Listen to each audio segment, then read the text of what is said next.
in the Talmud, in the section called Kiddushin, which means things that are holy, holy things, page 31b to 32a. And that means if you want to check me out, if you don't believe anything I'm telling you, you can go to your own Talmud if you happen to have one at home, or the website Sefaria, which has this all in English and Hebrew. And you can go to Kiddushin 31b and 32a, which then take up the conversation of Kabed and Tir'u. This is very, very traditional, classic Judaism.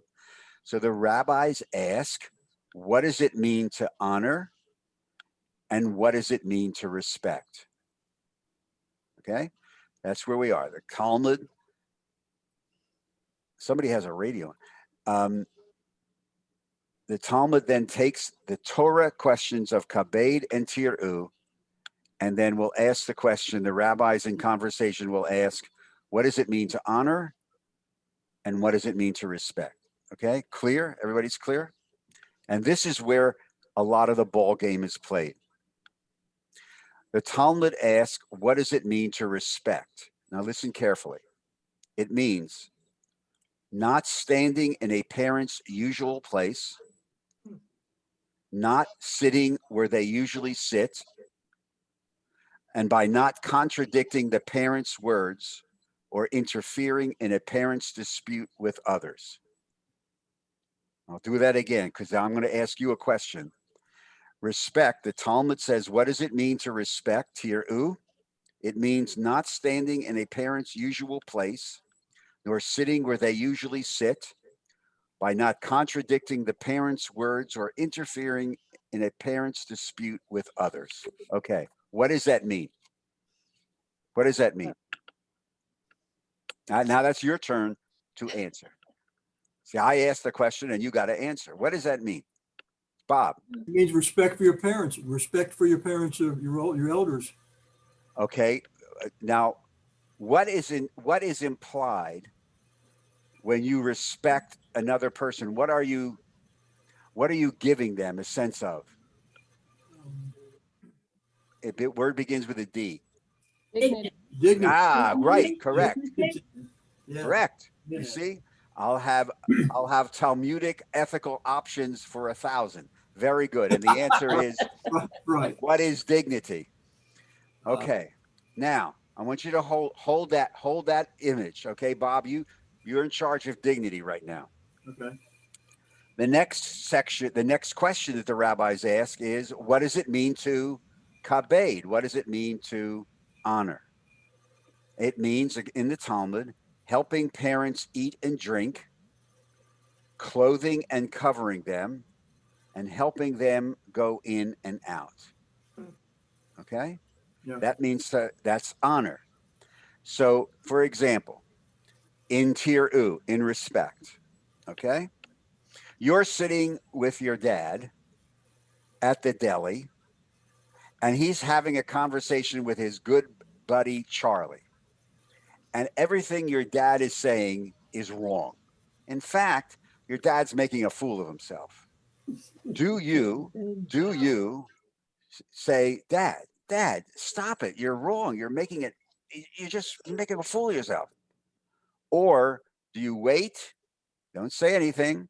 Maybe when you're driving him back home, say, Dad, what the hell was going on there with you and Charlie? And the answer, Sheila, is You don't say anything until right. You're up and personal. So this goes to the concept of Bob's concept of dignity. This is all tied in with text. This goes back to the very, very basic understanding of we're created in the image and likeness of God. So if you publicly embarrass somebody, what are you really doing?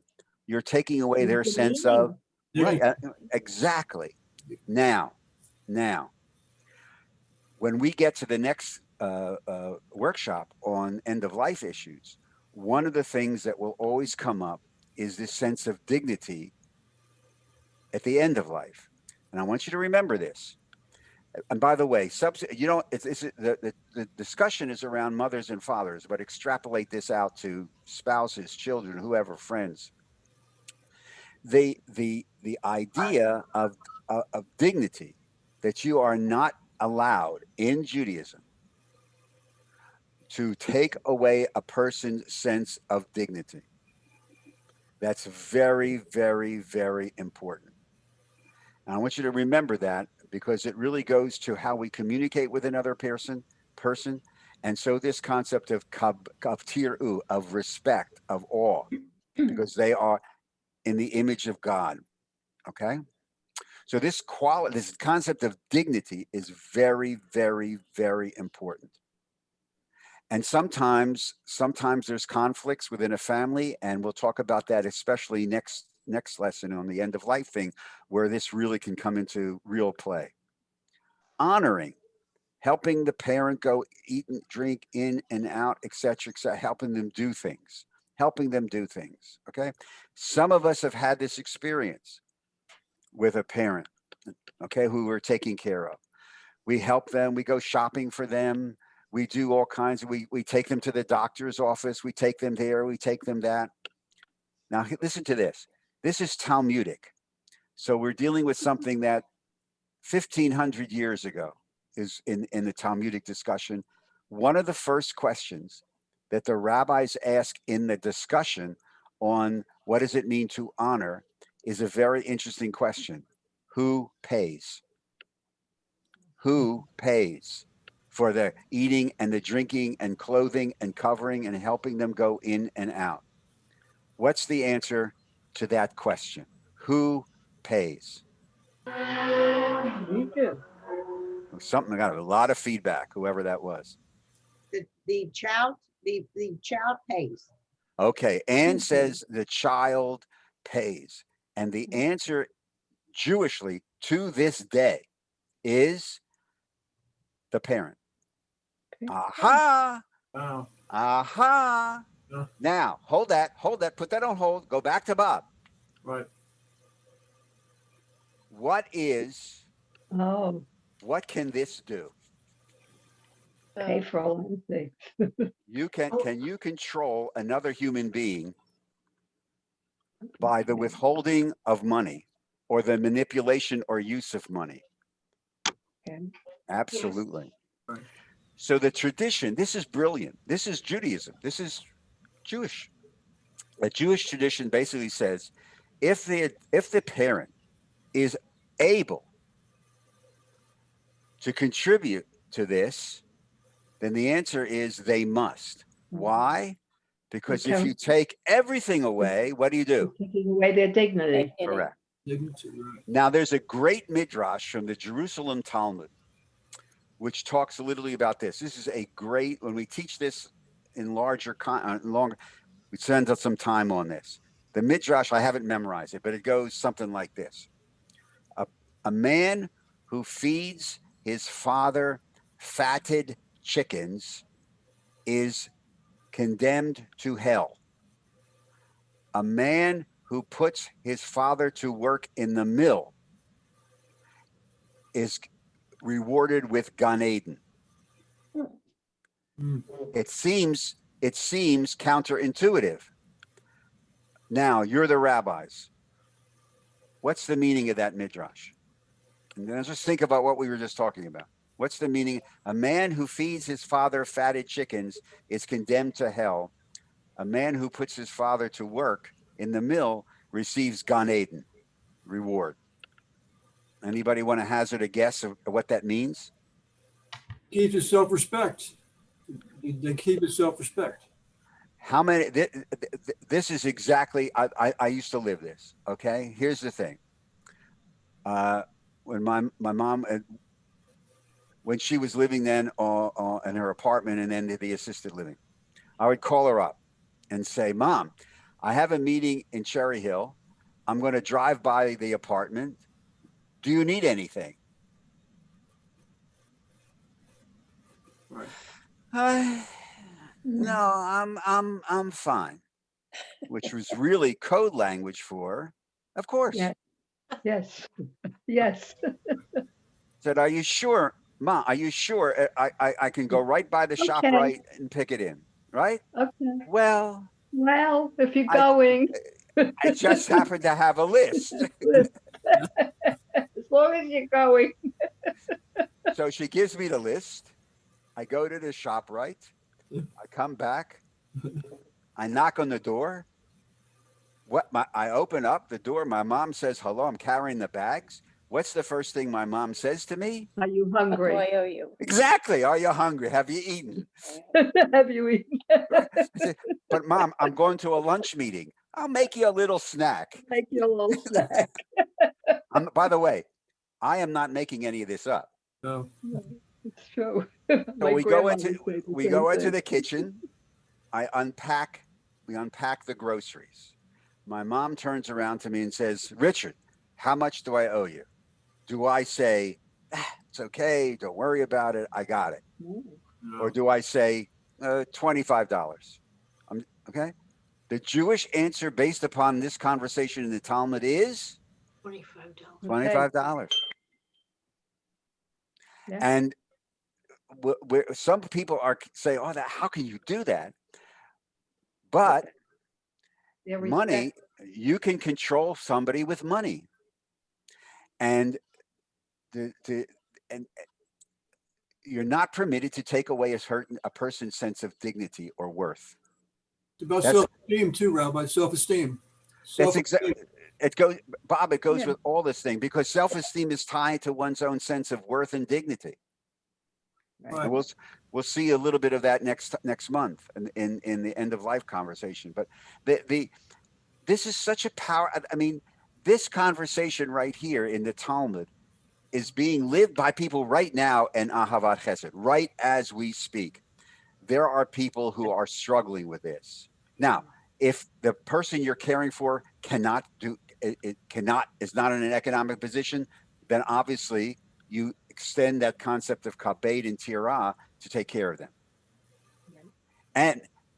But if they are, you understand that the tradition is really very interesting and very modern, very modern. Honor and respect. Okay. Now, listen to this. This is another question. This is a double jeopardy. This is the $2,000 question. All right. We are commanded in the Torah, as we just saw, to honor, and we are commanded to respect. What are we not commanded to do? Obey. What are Obey. we? You're not commanded to obey. You're commanded to honor and you're commanded to respect. We are not commanded to. Oh. No. Darlene? No, I'm lost. I can't even think anything. Ellen? Care for, attend. No, you're Okay. commanded to care. Okay. We are not commanded. We are not commanded to love.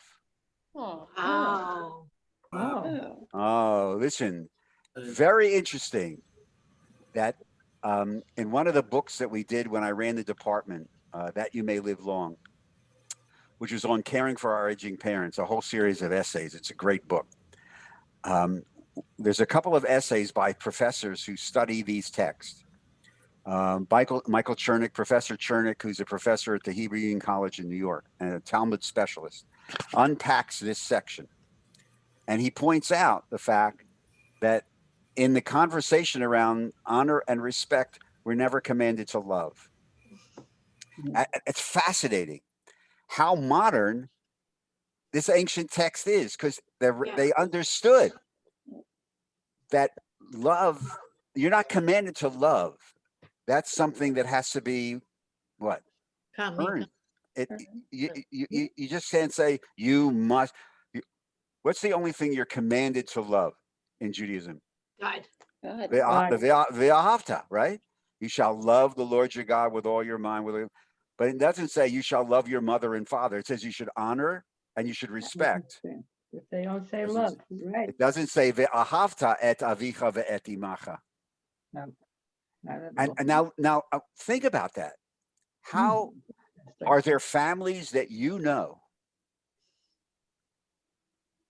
where that adult child honors and respects that parent, but that sense of love It's is not there? what happens, and we actually have, in the last workshop we're going to do in, I think it's April, on new rituals. Remind me, we actually have a ritual that somebody sent us, a Kaddish for parents who I didn't love, who were abusive to me.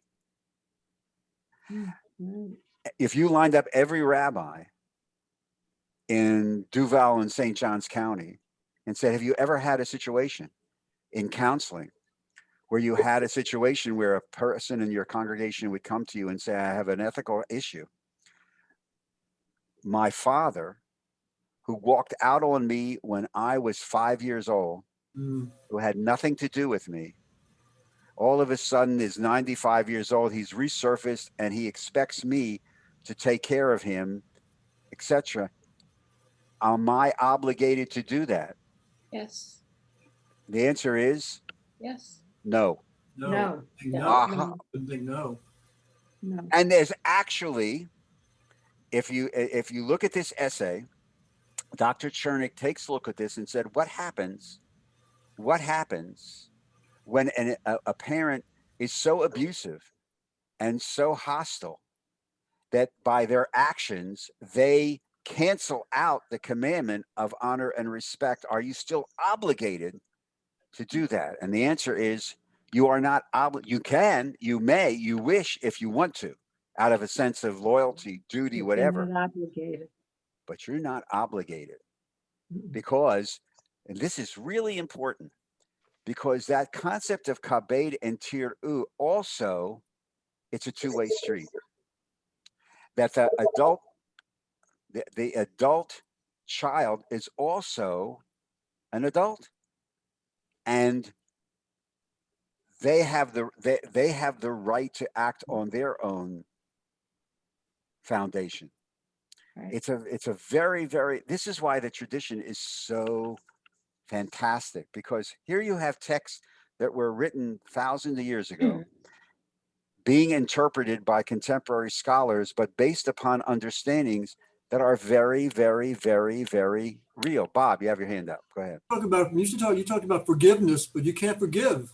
That's forgiveness is not not in my will. I don't know whether can you forgive somebody? You can forgive somebody. Sure, people forgive some people all the time. But can you forgive your parents that they didn't take care of you, or can you forgive them? Sometimes sometimes. Let me say, yes, I've been involved. You talked about forgiveness. I know. I've been involved with situations where both have happened. Right. For example, I also have an experience where the hurt and the trauma that was inflicted on a child as they were growing up never went away, and they would never forgive. Never forgive. I Never. couldn't forgive it. Never.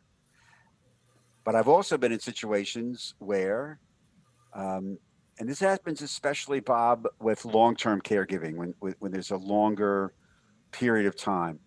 And as an adult, you get to see your parent in a different light, and you understand some of their issues, and you understand where they came from when they did this, and you've been around the block, and there's a certain sense sometimes of reconciliation where the generations combine. And this happens a lot. I've seen this happen a lot, Bob, where let's say people, in their 60s or 70s are taking care of for a long time a parent, and they realize over the course of time that this person has become very frail, and to hold that grudge or to hold that what happened 30 years ago or 20 years ago, or the fact that we hear this all the time, we never got along, we always fight, this person was never, I was never really the favorite kid, but now I'm the designated caregiver. And you know something, Rabbi, is in our conversations together and taking her to the doctor and taking him to this and taking to that, we've gotten to be, I don't know, we've kind of like gotten closer. And I understand. And whether it's forgiveness or acceptance, because a lot of times there's this role reversal. it's the caregiving thing is very spiritual and very powerful. There are moments, if you're lucky, not all, it doesn't happen to everybody. There are times when, you're driving mom to the eye doctor, and Oh, shit, no fire. you open the door, you park the car, you turn around, you open the door, you take mom you help her out of the car, and you put your arm around to support her, and you feel that this woman who, when we were a kid, powerful, is now a very frail person. And this is that role reversal. And it happens subtly sometimes, very, very subtly. And it's very challenging to some people, which is why people call in home health aides, because I've had people, you may know people who've had this experience. My mom needs help with the activities of daily living. My dad, I can't take my parent to the toilet.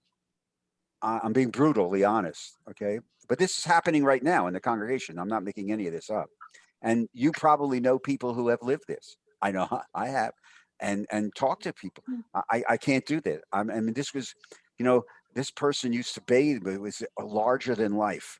And now they're totally dependent in many ways on me. Kabed and tir'u, honor and respect. And there is some sense of role reversal in this long journey of caregiving. Okay. Hard to keep your composure, Rabbi. What? Hard to keep your composure. It's hard to keep one's composure. Yeah. Oh yeah. Listen, I cannot tell you. Yes, there are room for a lot of tears. There's room for a tremendous amount of tears. Right. Because also, for those of us who've done this and the people who are, when you understand this, it is a not so subtle reminder that this could be us. Right. And then the question is, so who's going to take care of us Yes. if we're in this situation? And this is a real challenge, especially in this society, forget the pandemic, where often our children live in other parts of the country. And this is why community is so important. And this is why the understanding of developing a care plan, as we'll talk about next time, but every family should have this care plan and say, if God forbid, I do need care. I'm not talking about end of life. I'm just talking about care. Who's going to be, every family has a designated caregiver.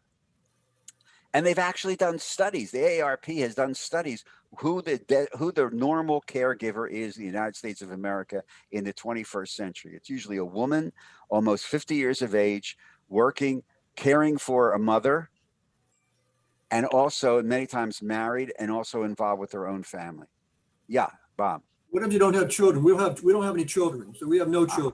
Okay, now you raise something else, which we're going to get to, but we'll get to it now.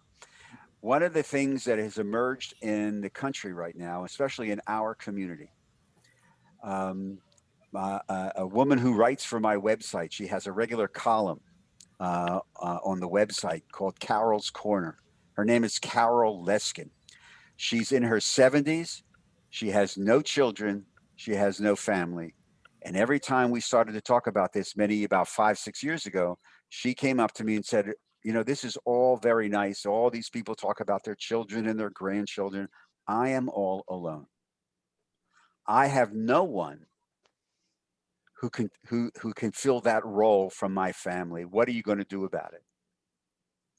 So she's become very active in an international organization, Elder Orphans, and she actually has a website that she writes for, which I can't remember off the top of my head. But if you go to my website, if you go to jewishsacredaging.com and scroll down to Carol's Corner and look at her column, I think her email is on there. And she's very, very much, she writes now and consults with people all over the world. She posted something on our website 5 years ago, and it has grown. And she now is an expert on this. And she writes, and she, nobody's here.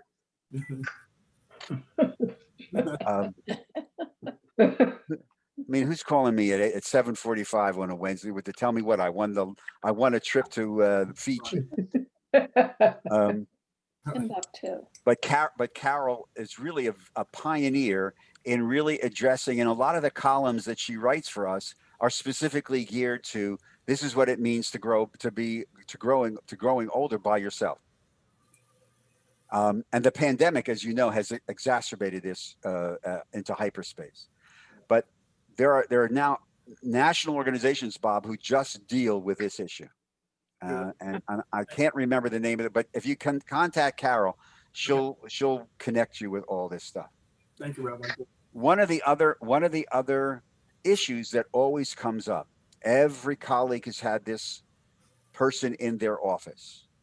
They knock on the door, they come sit down and say, I need your advice. What's up?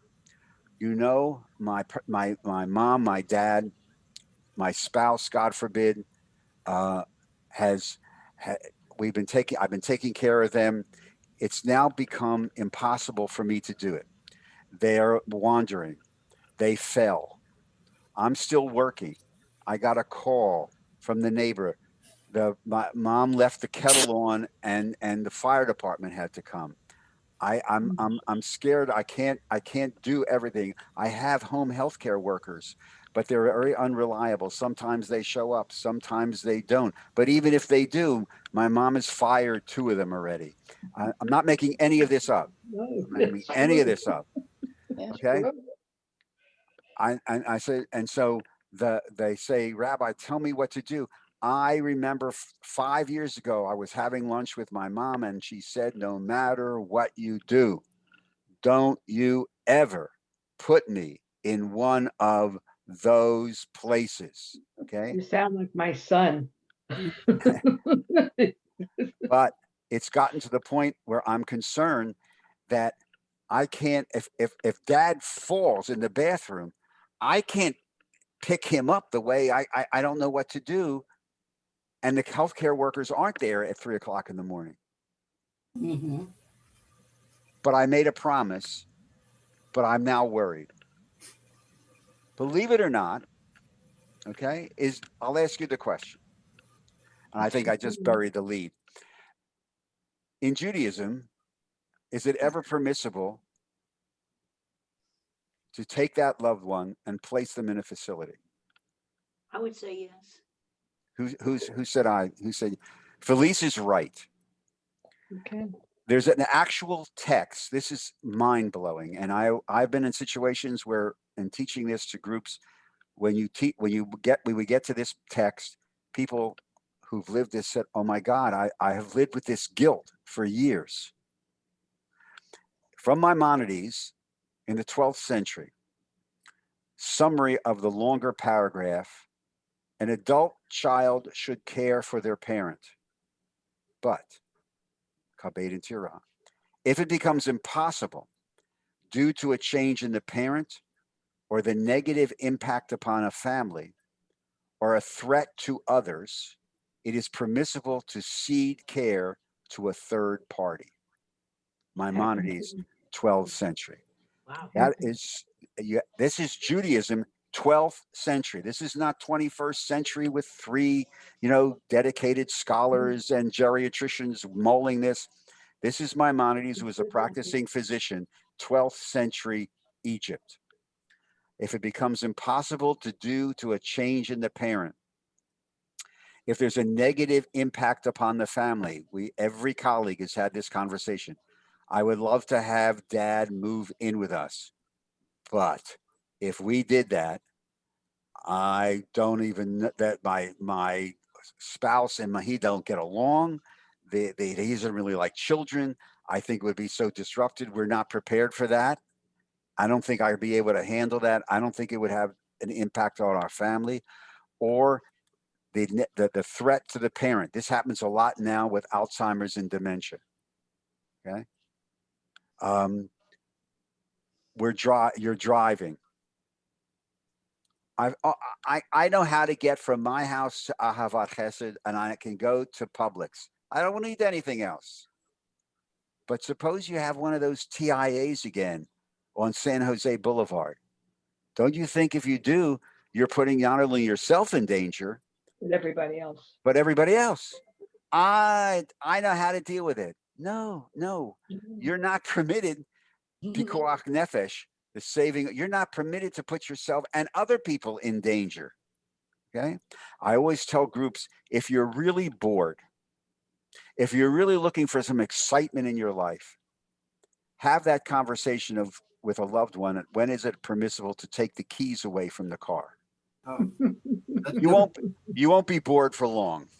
different. Okay. No. Especially in our society where the car represents autonomy and independence. Right. Right. But listen, it's important for you to, here's a text in Judaism which says, look, there are contexts, there are circumstances where for the health and safety and to truly honor and respect your loved one's ability to function, that you can't take care of them, especially in light of medical technology and everything. They're going to get better care if they're in a facility that's capable of taking care of them. I just had this conversation with a friend of mine's son who called me up several months ago and said, Richie, mom, she had MS, she has full-time caregivers, but the caregivers are unreliable. It was the beginning of the pandemic. I live 4 hours away from where my mom, he's an only child, his dad had died. I'm very concerned that if she falls or if she's there and she needs 24/7 care. Mm. So I'm making the decision to put her in to find an apartment in this facility, very high-end facility in the city where mom lived. And her brothers are up in arms against it. How can I do this to your mother? But I live 4 hours away. I have my own family. The caregivers, and the pandemic is starting. I'm concerned that suppose the caregivers decide not to show up or one of them gets infected. Right. He made the right decision. Right. He sure made the did. right decision. Yes, he did. So again, here you have a context. Here you have a text that is unbelievably powerful, and really, and if we had a lot more time and to really unpack the text, but there are these conditions. If it becomes impossible due to a change in the parent, a negative impact on the family, or a threat to the parent or others, it's permissible. Always go back to the dignity, because if you're isolated in that house and you fall or you can't get the proper care, your own sense of dignity and self-worth are totally diminished. Yeah. One of the last things I wanted to mention, this opportunity for spiritual growth, etc., but also the importance of self-care for the caregiver. There's literature up to everything.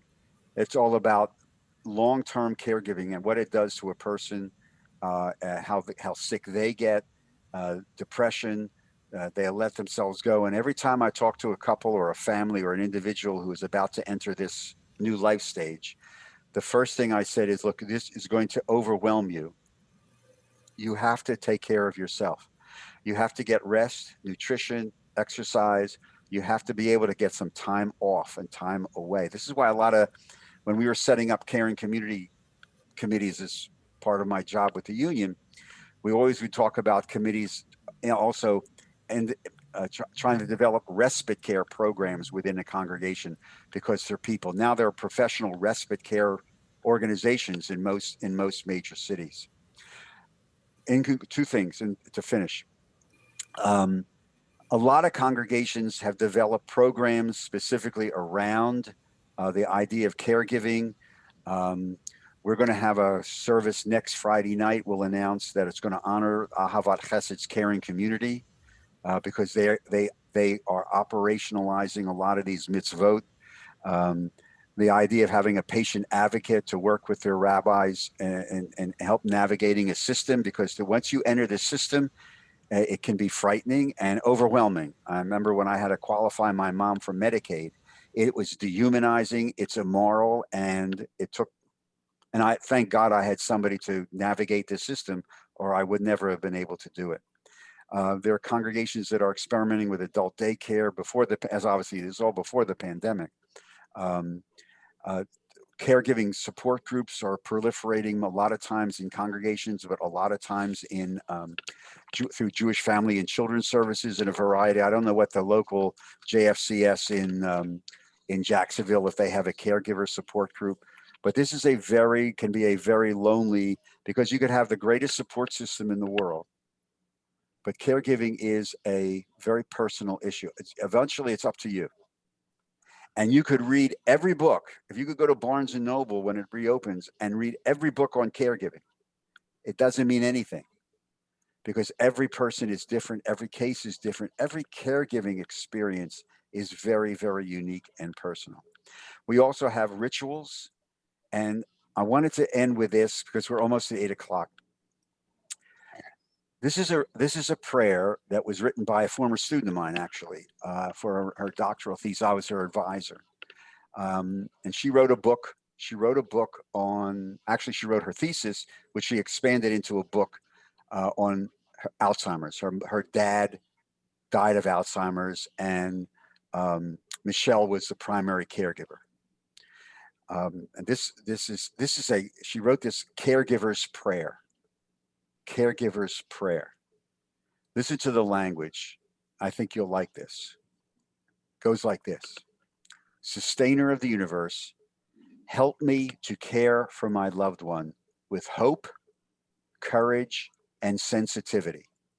Grant me insight, resourcefulness, and the ability to ask for help and to accept help when it is needed. May I find the patience to overcome difficult moments and to find meaning and purpose in the smallest task. O eternal God, help me to remember to take care of myself so that I may take care of others. Be with me and my loved one as we journey on this path together. May the one who makes peace in the heavens bring peace to me, to my family and loved ones, and to us all. Amen. Amen. Amen. A beautiful, Beautiful. That's a pretty nice sums it all up. prayer. And yeah, you're right, Bob. It does sum it all up, because it asks for help, and also the wisdom to accept help when it is needed. Because as a caregiver, the ability to say, I need some help in this is very, very important. It's as important as the self-care thing.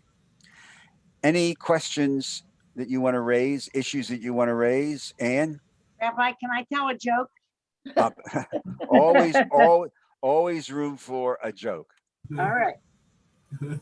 4 Jewish brothers left home for college, and eventually they became successful doctors and lawyers and prospered. Some years later, they chatted after having dinner together. They discussed the gifts that they were able to give to their elderly mother, who lived far away in another city. I think I know this. First said, I had a big house built for Mama. The second said, I had $100,000 theater built in the house. The third said, I had my Mercedes dealers deliver her an F600 with a chauffeur. Cool. The fourth said, listen to this. You know how Mama loved reading the Torah, and you know she can't anymore because she can't see very well. I met this rabbi who told me about a parrot that can recite the entire Torah. It took 12 rabbis 12 years to teach him. I had to pledge to contribute $100,000 a year for 20 years to the temple, but it was worth it. Mama just has to name the chapter and verse, and the parrot will recite it. The other brothers were impressed. After the holidays, Mama sent out her thank you notes. She wrote, Milton Bubala, the house you built is so huge. I live in only one room, but I have to clean the whole house. Thank you. Anyway, Marvin, my kids, I am too old to travel. I stay home. I have my groceries delivered, so I never use the Mercedes. And the driver you hired is a Nazi. The thought was good, though. Thanks. Tatala, you gave me an expensive theater with Dolby sound. It could hold 50 people, but all my friends are dead. I lost my hearing and I'm nearly blind. I never use it. Thank you for the gesture just the same. Dearest Melvin, you were the only son to have the good sense to give a little thought to your gift. The chicken was delicious. I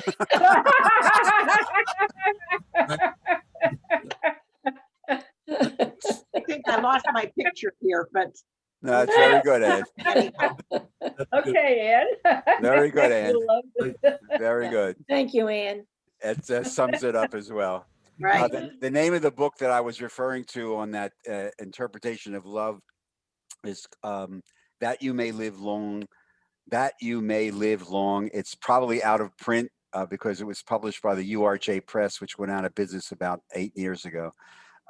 You can probably scarf one on Amazon. They're still around. I liberated a bunch of them when I left the union because I edited it with Hara Person.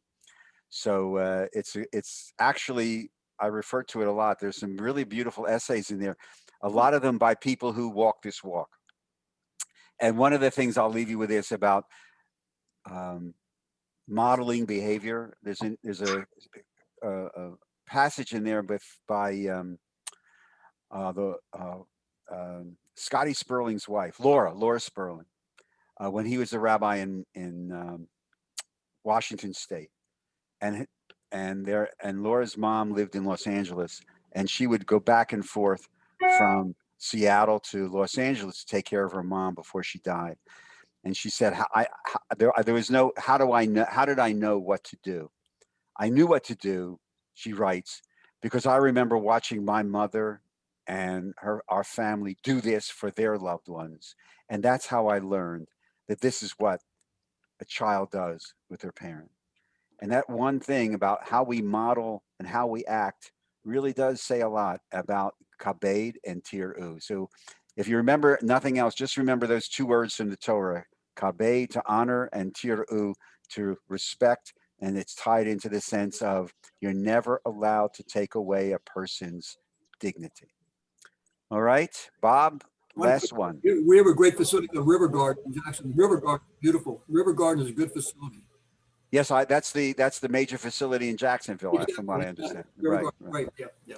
I was supposed to before this pandemic got stupid. I was going to be going over there, but I can't get in there, so because I can't get it anywhere. Yeah. So listen, everybody. Next month, the issue is going to be really how Judaism and our texts view this whole situation with end-of-life decision making, how to make a decision Jewishly, how we deal with the whole growth of this medical aid in dying legislation that's now becoming very popular around the United States. It's the law in Canada. And you'll be amazed at and the boundaries that exist within Jewish tradition of when you're permitted to do things, when you must do things, and when you don't have to do anything anymore. Again, many people are living it. Last one, Bob. Last question. What happens when the person cannot, the quality of life is not good? What do you go to next? What do you do with what? When the quality of the life of a patient is not good, and there's no hope of any, what does Judaism say about that? Well, just having lived that and last week and done the funeral for this person, Right. The answer to your question is that's what we're going to talk about next month. Okay. That's part of the question. So that's the tease. That's the tease. Okay. Stay safe, everybody. I'll see you. For those of you who are going to be on the Sacred Cinema thing on Saturday night, 7:00, Crimes and Misdemeanors. Yes. It's an amazing film. Bye. Thank you, Rabbi. Thank you, Rabbi. May I just add Good something? evening. This What? is about, I just like to add something that you discussed. I just saw a movie on TV. It's on the public TV, and it is about caring for their parents. And it is exactly what you were talking about. And it is called Missing Elizabeth or something like that. And I think it's great if anybody wants to see it. It's on PBS, it's usually repeats quite a few times. So I'm sure somebody can. Do me a favor, Sophia. Get the actual name of it and email me the name of the movie. I'm very interested in that. Okay. All right. Okay. Take care, everybody. Stay safe. All right, see you soon. Thank you, Rabbi. Thank Thank you. you, Rabbi. Thank you, Bye, Ellen. Thank everybody. you, Ellen. Thank you, Ellen. Thank you, Thank Ellen. you. See you later. Thank you, Mary Ellen. Ellen, are you on Saturday night as well? Yes. Okay, thank you. Is this Saturday night coming up? Yes, ma'am. It's all written in my book. It's written. Okay. See you all later. Thank you very much, everybody. Bye-bye, guys. Bye-bye. Thank you. Bye.